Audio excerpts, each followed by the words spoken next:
Put off means to postpone. It means to delay something to a later time. When you put off a task, you decide to do it later instead of now. This phrasal verb helps you talk about changing plans or waiting to do something.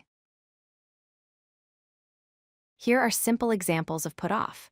Put off the meeting until tomorrow means change the meeting time to tomorrow. I keep putting off my homework means I always delay doing my homework.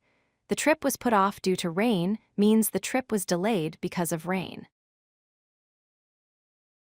Put off has several synonyms. Postpone means the same as put off.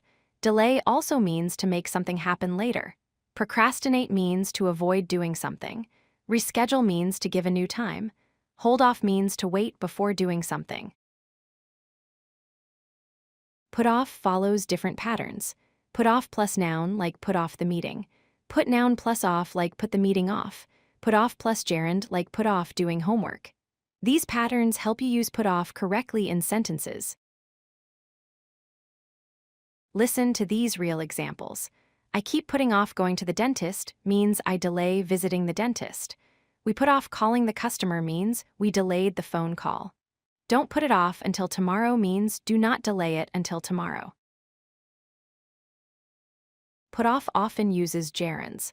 Put off doing something means delay doing that action. I've been putting off studying means I keep delaying my study time.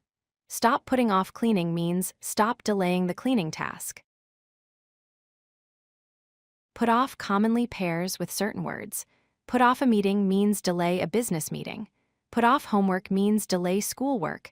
Put off cleaning means delay housework. Put off a trip means delay travel plans. Practice using put off. Don't put off your homework means do not delay your homework. The game was put off due to rain means the game was delayed because of rain. Fill in put off to complete these sentences correctly. If you like this video, hit that like button and don't forget to subscribe. Visit codelucky.com for more such useful content.